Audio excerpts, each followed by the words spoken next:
Un rien peut tout changer. Atomic Habits. Micro-actions, méga impact, de minuscules changements vont transformer votre vie. De James Clear, traduit de l'anglais par Emmanuel Aubois, lu par Antoine-David Calvé.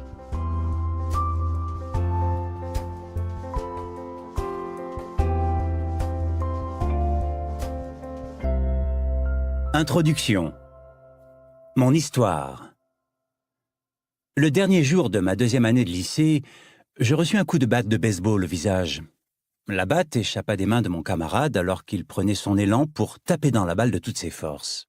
Elle vint me frapper pile entre les deux yeux, je ne garde aucun souvenir de l'impact. La batte me percuta avec une force telle que j'eus le nez écrasé. La collision propulsa les tissus cérébraux mous contre ma boîte crânienne. Je sentis l'onde de choc traverser ma tête. En une fraction de seconde, j'avais le nez cassé, de multiples fractures du crâne et les deux orbites en miettes. Quand je repris connaissance, les gens me dévisageaient et se précipitaient à mon secours. Je baissai les yeux et remarquai des taches rouges sur mes vêtements. L'un de mes camarades de classe retira son maillot pour me le tendre. Je l'utilisai pour stopper l'hémorragie s'écoulant de mon nez cassé. Choqué et désorienté, je ne réalisais absolument pas la gravité de mes blessures. Mon professeur passa son bras autour de mes épaules pour m'accompagner jusqu'à l'infirmerie. Le chemin me parut interminable. Il fallut traverser le terrain, descendre la colline pour enfin rejoindre l'école.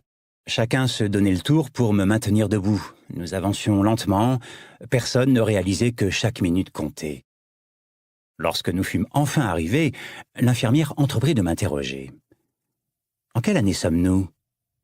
1998, répondis-je, alors que nous étions en 2002. Qui est le président des États-Unis ? Bill Clinton, ajoutai-je. Et non, c'était George W. Bush. Comment s'appelle ta mère ? Là, je bloquai. 10 secondes plus tard, je répondis nonchalamment « Patricia », comme s'il était normal qu'il m'ait fallu 10 secondes pour me souvenir du prénom de ma mère. Mon organisme était incapable de supporter l'œdème qui se formait dans mon cerveau et je perdis connaissance avant l'arrivée de l'ambulance. Quelques minutes plus tard, on me transporta à l'hôpital. Peu de temps après mon arrivée, mes organes vitaux cessèrent de fonctionner les uns après les autres. D'abord, même les fonctions de base comme la déglutition et la respiration étaient difficiles à maintenir. Puis j'eus ma première crise de convulsion de la journée avant de cesser de respirer. Les médecins se dépêchèrent de me placer sous oxygène, mais ils durent se rendre à l'évidence, l'hôpital local n'était pas à même de gérer la situation. Un hélicoptère fut affrété pour me transporter vers un grand centre hospitalier à Cincinnati. Je fus poussé depuis la salle d'urgence vers l'héliport, de l'autre côté de la rue. La civière tressautait sur le trottoir caouteux. Une infirmière poussait mon lit tandis qu'une autre me maintenait sous assistance respiratoire. Ma mère, qui était arrivée à l'hôpital quelques instants auparavant, monta dans l'hélicoptère à côté de moi, me tenant la main. Je restai inconscient et incapable de respirer sans assistance pendant la totalité du vol. Mon père rentra à la maison pour s'occuper de mon frère et ma sœur et leur annoncer la mauvaise nouvelle. Il retint ses larmes en expliquant à ma sœur qu'il n'assisterait pas à sa cérémonie de remise des diplômes qui devait avoir lieu ce soir-là.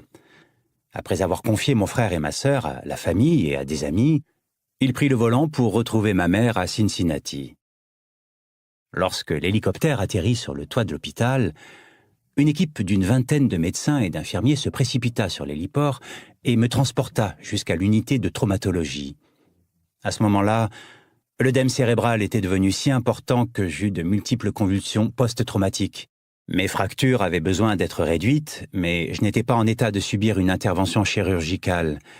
Après une autre crise de convulsion, la 3e de la journée, je fus plongé dans le coma artificiel sous ventilation assistée. Mes parents connaissaient bien cet hôpital. 10 ans plus tôt, ils étaient entrés dans le même bâtiment, au rez-de-chaussée, les examens ayant révélé que ma sœur souffrait d'une leucémie. À l'époque, elle avait 3 ans, j'en avais 5 et mon frère n'avait que 6 mois. Après 2 ans et demi de chimiothérapie, de ponction lombaire et de biopsie de moelle osseuse, ma petite sœur quitta finalement l'hôpital, heureuse, en bonne santé et libérée de ce fichu cancer. Après 10 années de vie paisible, mes parents se retrouvaient au même endroit, mais cette fois-ci pour un autre de leurs enfants. Alors que je sombrais dans le coma, L'hôpital envoyait un prêtre et une assistante sociale réconforter mes parents. C'était le même prêtre qui les avait rencontrés une décennie plus tôt, le soir où ils avaient appris que ma sœur avait un cancer. À la tombée de la nuit, des machines me maintenaient en vie.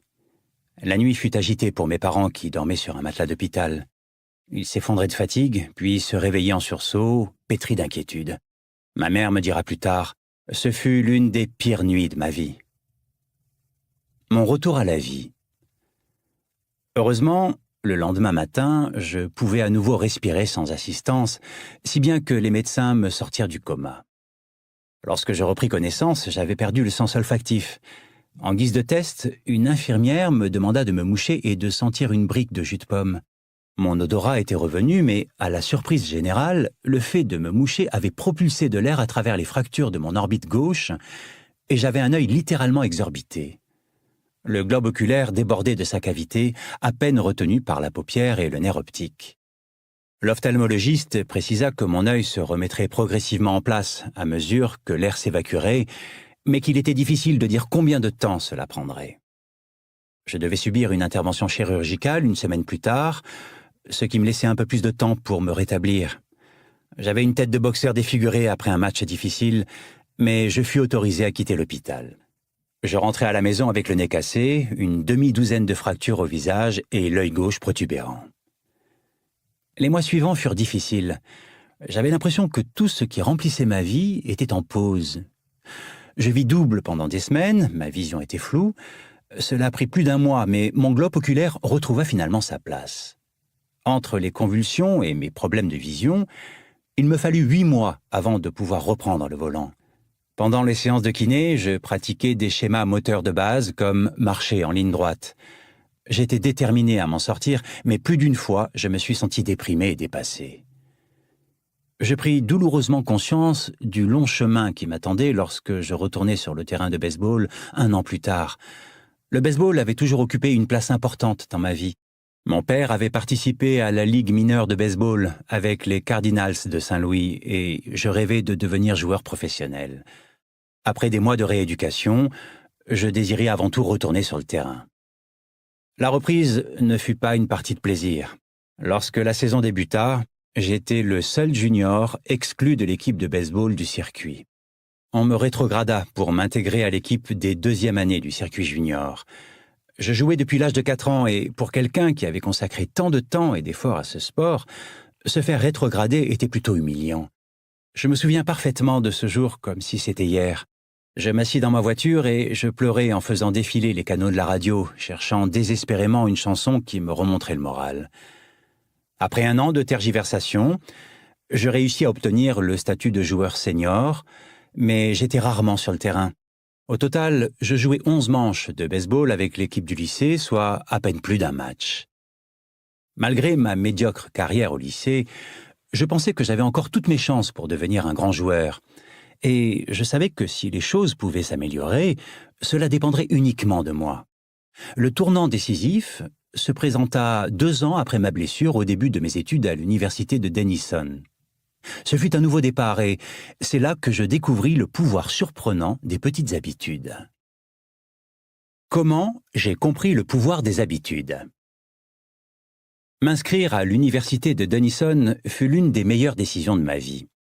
Je réussis à intégrer l'équipe de baseball et même si j'étais au bas de la liste en tant que jeune recrue, j'étais ravi. Malgré mes années de lycée chaotique, j'avais réussi à devenir athlète universitaire.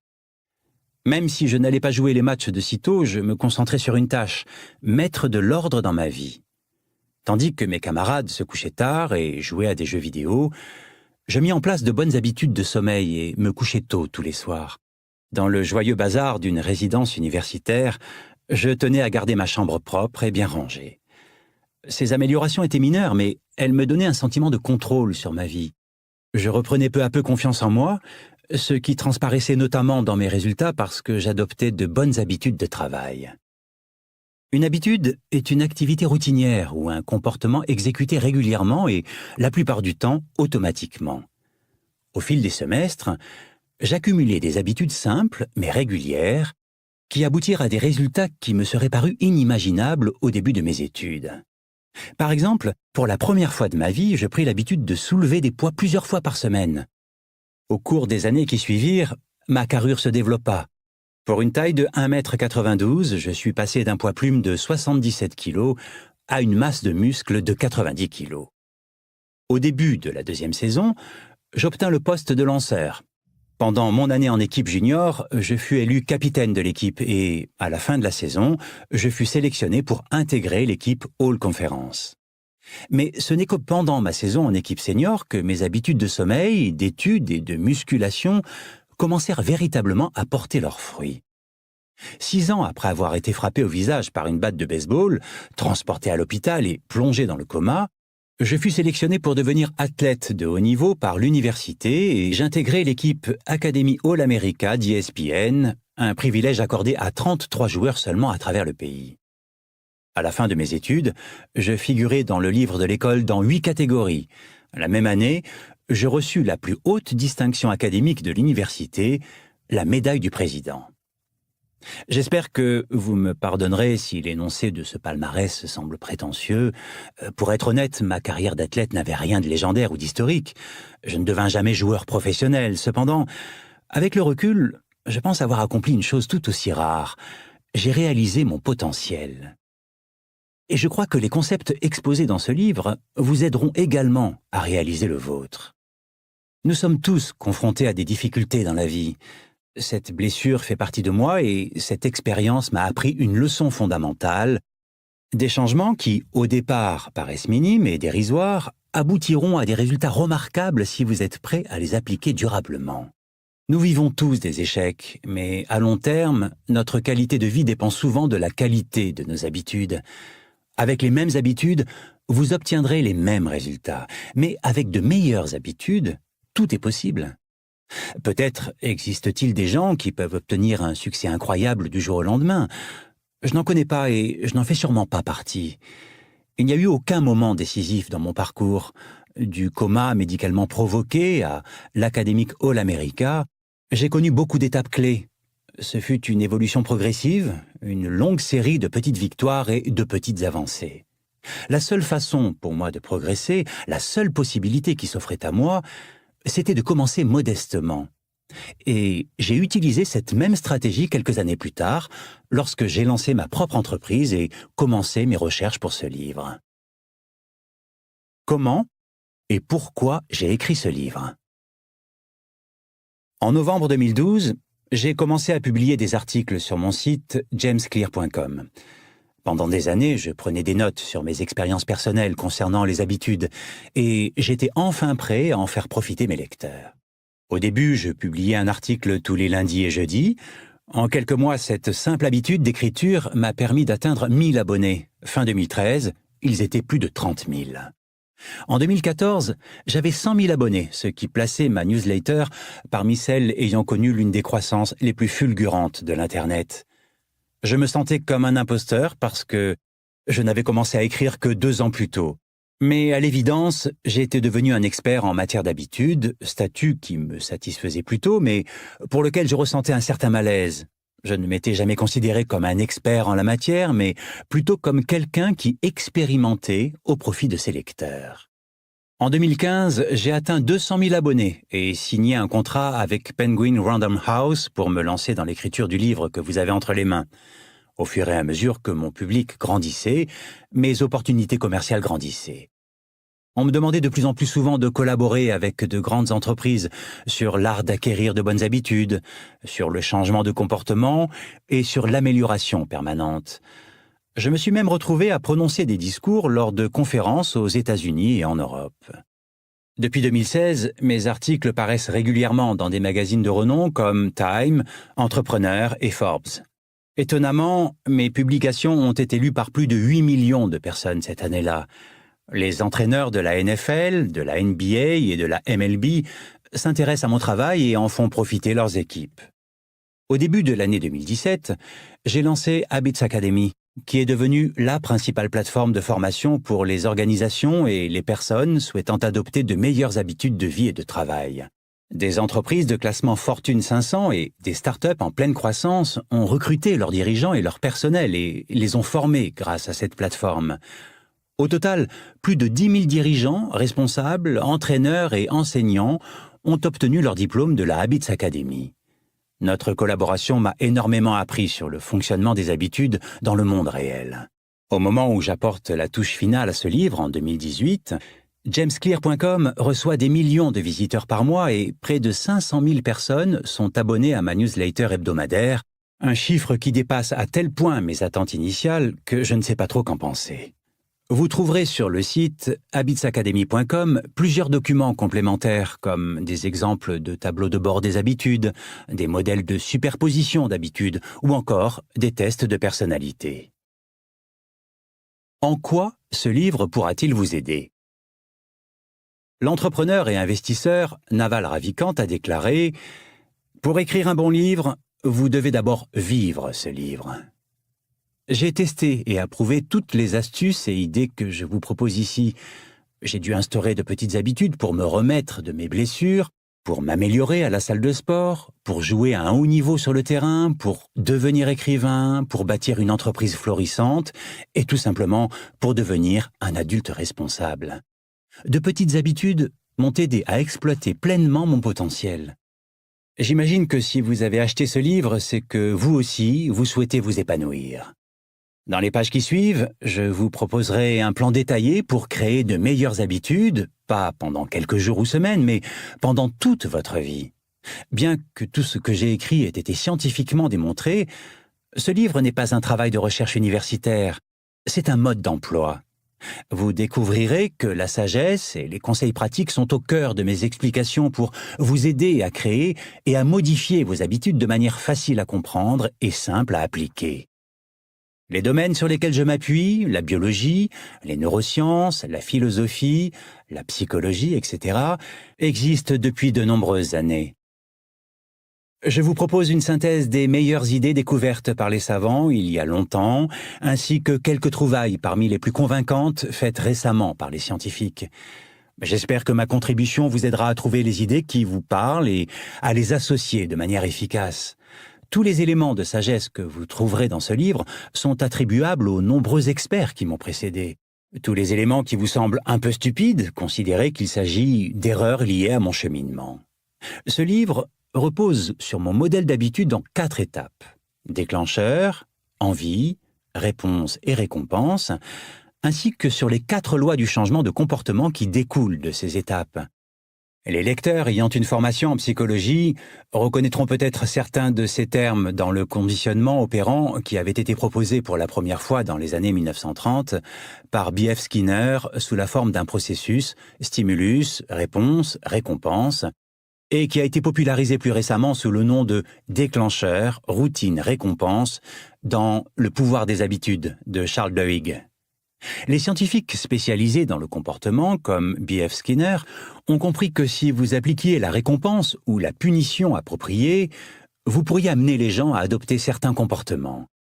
Mais si le modèle de B.F. Skinner explique très bien comment les stimuli externes influencent nos habitudes, il manque une bonne explication sur la manière dont nos pensées, nos sentiments et nos croyances influencent notre comportement.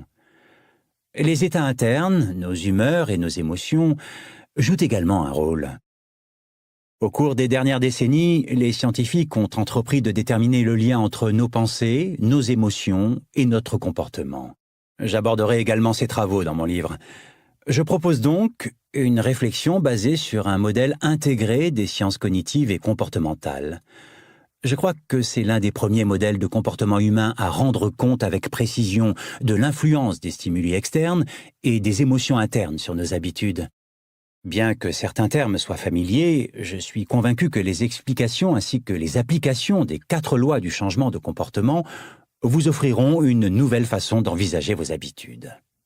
Le comportement humain est en constante évolution, d'une situation à l'autre, d'un instant à l'autre. Ce livre traite de ce qui est immuable, les fondamentaux du comportement humain, les principes indéfectibles sur lesquels vous pouvez vous appuyer année après année, les idées sur lesquelles vous pouvez bâtir une entreprise, fonder une famille, construire une vie. Il n'existe pas une bonne façon de créer de meilleures habitudes, mais ce livre décrit la meilleure façon que je connaisse, une approche qui sera efficace quel que soit votre point de départ et quelle que soit votre destination. Les stratégies que j'ai décrites seront utiles à quiconque recherche un système progressif d'amélioration, que vos objectifs soient axés sur la santé, l'argent, la productivité, les relations ou l'ensemble de tout cela. Ce livre sera votre guide dans votre quotidien.